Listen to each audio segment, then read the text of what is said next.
apurei que o pré-candidato à presidência e senador Flávio Bolsonaro, ele quer mais do que uma foto com Donald Trump, o presidente dos Estados Unidos.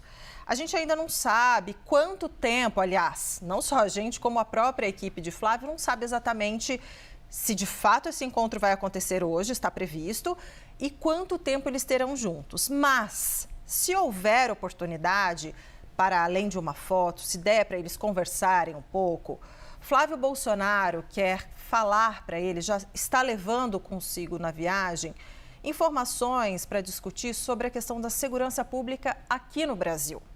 Flávio Bolsonaro sabe que esse é um tema que o governo, o presidente Lula, está correndo atrás, está tentando fazer a diferença, sabe que tem uma dificuldade em arrumar uma embocadura para defender, se colocar como um grande defensor da segurança pública. Então, Flávio Bolsonaro quer tratar desse assunto com Donald Trump. Ele avalia que é importante falar com Trump sobre formar um compromisso para, diferentemente do que Lula quer, Flávio sim dizer, olha, nós concordamos, Donald Trump, em classificar as organizações criminosas do Brasil como Comando Vermelho, PCC, como organizações terroristas. E isso, Flávio acredita que daria muito certo, porque essa linha dura e essa linha dessa caracterização, dessa classificação como organizações terroristas, é uma área é um discurso bastante convergente com os pensamentos de Donald Trump.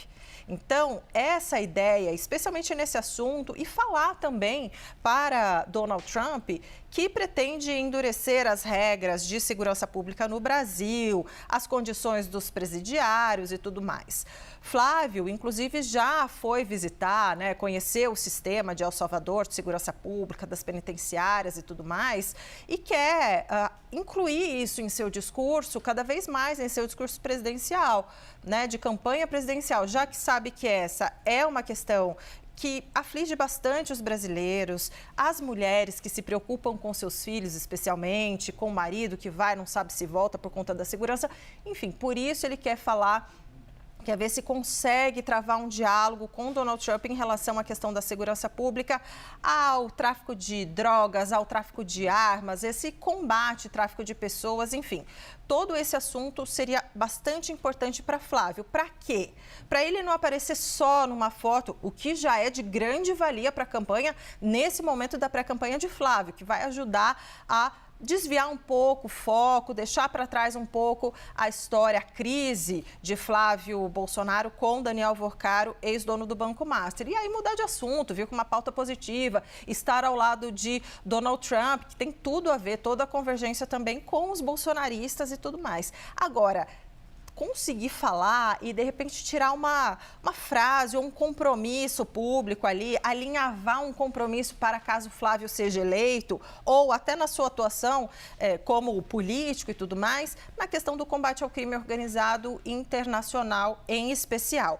Isso aí eles avaliam que seria um gol de placa para a pré-campanha de Flávio Bolsonaro, Yuri Pita. O que você avalia dessa história? Pois é, não, e essa questão, de voltar aí a ter a discussão da segurança como, é um pouco da coisa de conseguir emplacar a própria agenda, não ficar a reboque da agenda, porque Flávio Bolsonaro, verdade seja dita, nas últimas 2 semanas ficou a reboque do que vinha à tona em relação ao caso do Banco Master, as mensagens que ele trocou com Daniel Worcaro. Mesmo quando ele se colocou à frente ali dizendo sim, encontrei mais uma vez depois que ele foi preso, mas foi já na tentativa de contenção de danos de uma agenda que não é a dele.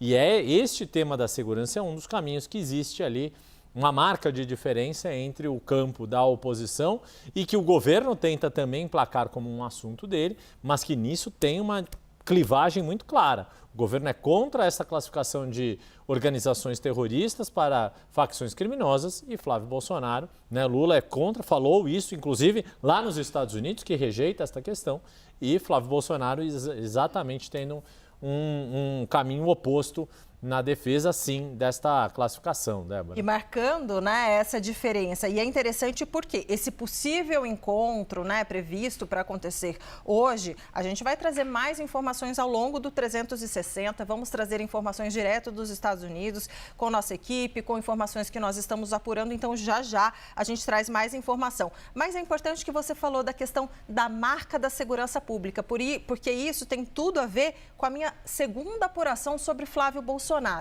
É o seguinte, olha, vocês estão acompanhando que houve uma grande mudança na equipe de comunicação e marketing de Flávio Bolsonaro depois dessa master crise entre Flávio Bolsonaro pedindo dinheiro num áudio para Daniel Vorcaro, ex-dono do Banco Master, certo? E aí isso caiu. Assessor de imprensa, caiu o marqueteiro, que era o Marcelo Lopes, amigo, enfim, já tinha sido anunciado como marqueteiro de Flávio Bolsonaro da campanha, caiu, está chegando Eduardo Fischer, estão chegando outros profissionais para, enfim, remodelar a campanha.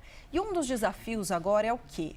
Qual é a marca de Flávio Bolsonaro? Essa é uma pergunta que eles se fazem.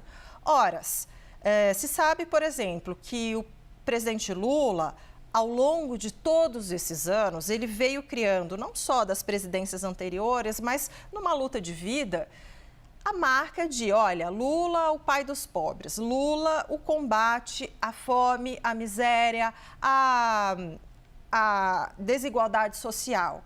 Isso, goste-se ou não, de Luiz Inácio Lula da Silva, é uma marca registrada dele.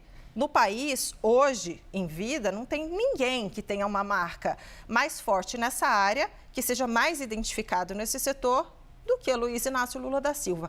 Mas e Flávio Bolsonaro? Qual é a marca? O que ele representa para o eleitor? Então, a equipe já está começando a organizar o quê?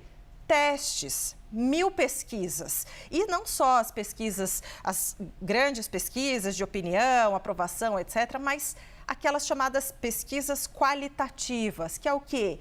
Fazer aquela sala espelho, né? Uma sala de vidro em que os profissionais ficam escondidos do lado de trás do vidro e deixa uma mesa de discussão com várias pessoas com perfis diferentes, mulheres, faixa etária, faixa social, discutindo, então, jogando temas e discutindo ali com as pessoas para tentar entender o raciocínio do eleitor, o que ele pensa, o que ele espera, o que ele quer de um candidato. Quer dizer, o candidato que não quer votar em Lula, que está cansado do PT, que está cansado da esquerda, que já está fadigado ou frustrado com Lula, o que ele quer de um novo candidato? Ele quer só tirar Lula? Mas o que Flávio tem a acrescentar? E aí há algumas possibilidades, algumas teorias que já estão começando a ser testadas e que, segundo me disseram da pré-campanha dele, são teorias que têm o quê? Convergência com o perfil pessoal de Flávio, porque não adianta só você pegar uma marca, tentar grudar na pessoa e aquilo não ter aderência, né? Então, dois pontos principais. Primeiro, a questão da segurança pública. E por isso esse diálogo com, se acontecer mesmo, com Donald Trump, ele é tão importante para ajudar a reforçar essa marca. Flávio é o cara que vai combater o crime organizado, que vai devolver a paz às ruas, embora a gente saiba que a questão da segurança pública também seja, em grande parte, responsabilidade dos governadores e dos prefeitos. Mas, ok, a população cobra isso do presidente. E como Flávio vai? Por meio de projetos enquanto se eleito, né, do executivo, enviados pelo executivo, articulação política para conseguir mudar regras, endurecimento da penalidade, diminuição, por exemplo, da maioridade penal para alguns crimes hediondos, alguns determinados crimes hediondos. A questão, por exemplo, de se aproximar mais aquele estilo Bukele em El Salvador do presidente, de ser muito mais duro, muito mais rígido, tolerância zero contra a violência, contra o tráfico de drogas, contra o tráfico, enfim, contrabando e etc. Essa é uma possibilidade. Outra possibilidade testada e não excludente também é a questão da prosperidade. Porque aí, Yuri, eles avaliam que pode ter sim uma diferenciação em relação a Lula. Porque eles avaliaram que Lula representaria o quê? O atraso dos modelos de trabalho, atraso na avaliação da pré-campanha. Por exemplo, É regra de sindicato, que é um mundo que as pessoas, eles avaliam, as pessoas não querem mais, as pessoas querem o quê? Hoje tem até aquela coisa dos mais jovens, Deus me livre ser CLT, né? Por quê? Porque tem aquela rigidez de cumprir horário e não é o que muita gente quer. Pois bem, então, por isso, ele vai testar essa questão de fazer ser o Flávio a prosperidade. Olha, você vai empreender, você vai fazer seu horário, você vai negociar com o seu patrão, por exemplo, a sua carga horária. Se você vai trabalhar mais, você ganha mais. Se você trabalhar menos, você ganha menos. Então, trazer flexibilidade, que é algo que os trabalhadores por aplicativo mostraram que há uma tendência, pelo menos nessa área, que chega para ficar, que é algo que os brasileiros procuram. A questão do empreendedorismo, do pequeno empreendedor, de tirar o que ele chama de o estado do cangote do trabalhador, de quem quer empreender, etc. Então, essa questão da prosperidade e a questão da segurança pública são temas que estão sendo testados, serão ainda mais testados, e outras vertentes também para dizer o seguinte: Flávio é esperança, mas esperança de quê? O que ele vai trazer de diferente? Ele vai só tirar o Lula e ele vai ter o quê para entregar? Então, é esse momento que a pré-campanha está passando agora, a organização desses testes e dessas pesquisas, Yuri.